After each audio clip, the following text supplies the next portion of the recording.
So, today we're going to be talking about Canadian higher education and how it compares to the higher education system in the United States. So, a quick history of higher education in Canada.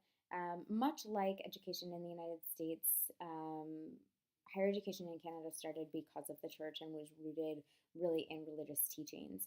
In Canada, for the most part, education was started because of the Jesuit church.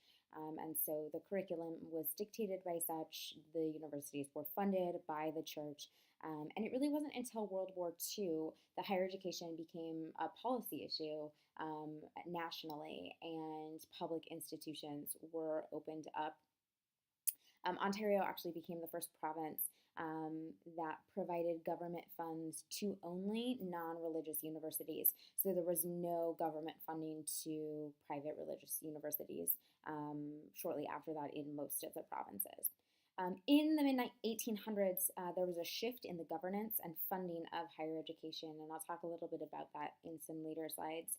But something that I think is very important to recognize and was established very, very early on is that the provinces were responsible for the oversight of their universities and continue to be responsible to this day. So there is no federal oversight of the higher education system, or at least no federal formal oversight. And again, we'll talk a little bit about that in slides to come. So just some numbers quickly to give you some perspective. There are 163 public and private universities in Canada. 97 of those are members of the Association of Universities and Colleges of Canada. The AUCC is sort of the overarching organization that provides support to universities and colleges in Canada. However, it does not have any sort of formal oversight for those institutions or accreditation. That is all done at the provincial level. There are 183 public colleges and institutes in Canada. And just to sort of understand enrollment, there are 1.7 million students currently enrolled in universities in Canada. Canada has roughly 35 million people, population-wise. A million of those students are full-time, 280,000 are part-time, and about 400,000 are continuing education. Canada has the highest number of adults that have at least some level of post-secondary education compared to all other developed nations. And a lot of this has to do with the fact that Canada also leads developed nations in secondary education completion. They are almost at 100% of the number of adults who have completed a high school degree or a GED equivalent. So the governing structure and accreditation, Canada's higher education system is the most decentralized compared to other developed nations. Accreditation comes at the provincial level, as does all of the oversight. So there is no federal governing body that is overseeing higher education. The accreditation is not done at the federal level as far as maintaining quality and making sure that every university and college has the same sort of learning outcomes and things like that. That is all done province to province. The Association of Universities and Colleges of Canada established a shared mission for all universities and colleges. However, there is no national quality assessment mechanism, meaning if you were to go to a university, say in Ontario versus British Columbia, the learning outcomes might be very different. There is nothing that requires them as far as the quality of the education to be the same across provinces. And this has created a lot of issues over the last several decades as competition amongst universities and colleges has increased. And so this is something that they continue to look at. So let's talk a little bit about universities versus colleges. These two terms are interchangeable a lot in the United States. We oftentimes use them when we're talking about the same thing. However, in Canada, universities and colleges are very, very different. Universities are your degree granting institutions. These are going to be your four-year institutions where you go to get a liberal arts degree, business degree, engineering degree, pre-professional and professional, postgraduate, graduate degrees. Colleges, on the other hand, are much more similar to technical trade schools like we have in the United States. They are non-degree granting, so you actually cannot even get a degree. It would be similar to sort of an associate's certificate. technical and skill based. And they really are instruments of public policy. So they initially were created because there was a need that needed to be addressed within a province. So if you had a shortage of electricians or plumbers, creating a college that could give them the technical skills to be able to enter the workforce instead of something like a four-year degree granting institution. Something that I found very interesting as someone who works in academic affairs and works particularly with first and second year students is that Quebec actually requires all of its students to complete a pre-university college program prior to enrolling to their universities. So this acclimates them to the level of academia that they need to understand in order to be successful at the university level. And when I read that, I thought, had this sort of light bulb moment and how great that would be for so many of our students to better prepare them to be successful in college.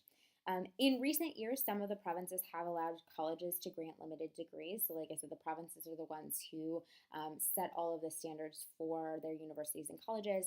Some provinces have actually allowed the colleges to start granting degrees in sort of a limited capacity. So, administrative oversight. The Flavel Commission studied higher education structure in both England and the United States during sort of the mid-19th into the early 20th century. And they argued that the interests of the government in oversight of the university should be delegated to a governing board composed of wise citizens appointed by the government. So I think that's very interesting, to sort of keep the government separate from how the university is run. So universities and colleges in Canada administratively are run fairly similarly to the way that universities and colleges are run in the United States. So there is a bicameral structure in that you have a Senate, which is made up of faculty and students, and they oversee curriculum and faculty and student issues. And then you have a governing board, and they are government-appointed citizens that provide more transparency to the taxpayers as to how the funds are being spent, the outcomes of the universities and colleges, etc. So much like the United States, there is sort of a Senate body that takes care of all of the internal structure of the university, internal policies, and then much like, say, a Board of Regents, for instance, that takes care of sort of external issues, policies, and is really sort of that link between the university and whether it be a state government or the government in the province that is funding those universities, helps to create some of that transparency. Faculty unionization was something that became a really big deal in the late 20th century when I was doing some research, and I found this very interesting, obviously, because of the importance of autonomy that faculty members have in American education. So in the 1970s, due to economic difficulty in Canada, funding began to slow down for higher education, and there was talks about changing faculty salaries to be able to make up for this gap in funding. As a result, faculty members began discussing unionization to protect their rights. And by the mid-1980s, most Canadian faculty had formed unions that were based at their university. So again, no federal union for faculty, and not even within the province. They are strictly at their individual institutions. And the unions aimed to accomplish the following: protect wages and ensure fair compensation, improve the process for promotion and tenure, and protect academic freedom of tenured faculty. The process for promotion and tenure especially was something that was developed at this time. Prior to this, there was not nearly as much structure as far as how students or how faculty went through the promotion and tenure process. And once the unionization happened at institutions, this is when there were very clear-cut policies that were established on how faculty could become tenured. So how are universities and colleges funded? Primarily through tuition of their students. So the federal government funnels dollars to the provinces that then disperse that through state aid so that students can be able to go to colleges and universities. And I'll talk a little bit about sort of financial aid of students in a couple of slides. But it is really primarily through the tuition. The second source of funding is government-funded research and development. And this is primarily for those universities because the colleges don't focus so much on research and development and are instead focused on sort of development of skills. It really is the universities that are benefiting the most from funding for R&D. So there were three different sort of endowments essentially that were created. You had the National Centers of Excellence, which was designed to support research in strategic areas and facilitate interaction between university researchers and industry. You had the Canada Research Chairs, which created 2,000 new research chairs across Canada. This was sort of a federal initiative to create more research chairs at the universities. And then the Canadian Foundation for Innovation, which really provides funding for sort of scientific departments, so new labs, research equipment, and any sort of infrastructure to support those. So financial aid for students. Many colleges are free of charge for students. So students that are attending technical trade-based colleges, they are free of charge for students, paid for through sort of the tax structure in Canada. For students who attend the university, the average tuition is approximately $6,500 for full-time students annually, which was mind-blowing to me because we have students who spend approximately that in one semester on just tuition.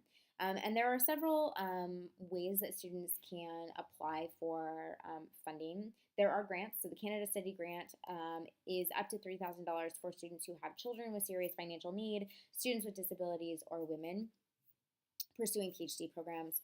You have the Canada Millennium Scholarship Foundation, which is a $2.5 billion endowment to provide funding for up to 10 years with the option to then be renewed.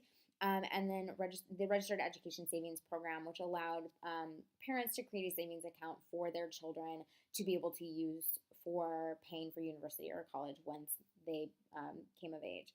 There's also a student loan program. So there is a federal student loan program that students can apply to. Beginning interest rates are between 2.5% and 5%, which again is significantly lower than interest rates for federal loans here in the United States. So looking over sort of the similarities and differences, there are some things that are the same, right? So provinces act very similar to states when it comes to the oversight of the universities and colleges as far as, you know, how those are funded, the governing structure, accreditation, whether or not colleges can grant degrees, things like that. The bicameral administrative oversight, so having both a Senate that oversees sort of internal policies and issues, and then a sort of governing board that is much more closely related to the government to sort of provide transparency of funding and things like that. And then faculty unionization, providing opportunities so that faculty are protected specifically with wages and promotion and tenure and then academic freedom. But there are also some stark differences. Obviously, the difference between colleges and universities is very, very different. And the fact that in the United States, you know, we have community colleges and trade schools, but there are also just colleges that act very similarly to how Canada is sort of defining universities. The autonomy of institutions and federal regulations, accreditation, quality assurance, obviously is very different. We are much the United States is much more centralized as far as having some standards across the nation as far as what universities have to be doing and learning outcomes and things like that. That obviously is very, very different in Canada. Accessibility and enrollment. This is something that while I think, you know, the United States is working towards, Canada obviously has a much higher percentage of students who are at least completing some post-secondary education and having access to that. And I think having bridge programs like the one in Quebec where you're required to complete a, you know, pre-university college program so that those students can decide whether or not the university system is something that they really would benefit from. B, you know, are they capable of completing that level of work and being successful, and really giving them that opportunity to get their feet wet before jumping in. And then the cost, obviously. Canada has a very different structure as far as taxes and sort of social stratification. And so, I mean, just the sheer cost of the education is very, very different. And that certainly lends itself to accessibility. You know, when you have students who on average are spending $6,500 a year over 4 years, and you're looking at closer to $28,000 a year for education versus institutions in the United States, even public institutions, state institutions that are upwards of $30,000 just for 1 year. that makes a huge difference in who's able to attend a university and get a degree and who is not.